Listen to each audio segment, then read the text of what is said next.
On se fait du chili. Quand je sais qu'on va avoir une semaine pas mal occupée, je fais tout le temps une grosse batch de chili comme ça. Les lunchs, les soupers pressés, c'est vraiment pratique. Je vais commencer par couper un oignon en dés. Mettre direct dans le pot. Je trouve que du chili, c'est aussi une bonne façon de passer les légumes dans le frigo. Comme là, j'ai un reste de crudité. Ça va aller dedans. Fait que je coupe mes branches de céleri en petits morceaux aussi.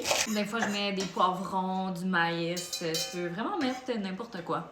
Je vais rajouter un morceau de beurre puis faire revenir ça sur le rond jusqu'à temps que ça soit quand même tendre. Je rajouterai de l'ail haché aussi, mais j'en ai plus. Fait que ça, c'est mon reminder de l'ajouter sur la liste. Il y a une affaire qui me dérange quand je cuisine, c'est avoir les cheveux d'en face.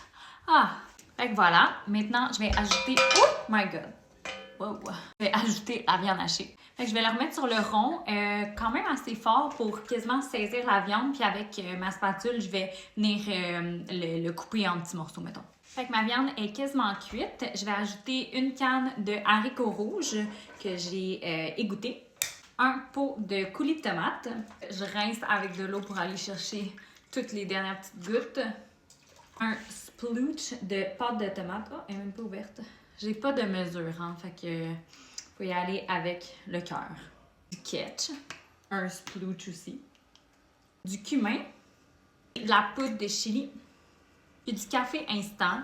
On trust the process avec ça, honnêtement. C'est Ricardo qui le dit dans ses recettes d'ajouter ça, fait que on le fait, on n'a pas le choix. Un cube de bouillon de légumes. Puis un peu d'eau parce qu'on va le laisser mijoter quand même un petit bout, fait que pour pas que ça réduise trop. OK, là, on remet ça sur le feu à mijoter pendant environ 30-40 minutes.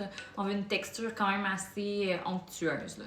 All done! On voit qu'il y a une belle quantité qui a réduit. La texture est plus épaisse. C'est parfait. La touche finale, c'est de la lime. On veut le zeste et le jus. L'odeur de la lime, là, ça crie été. J'ai tellement hâte. Voilà!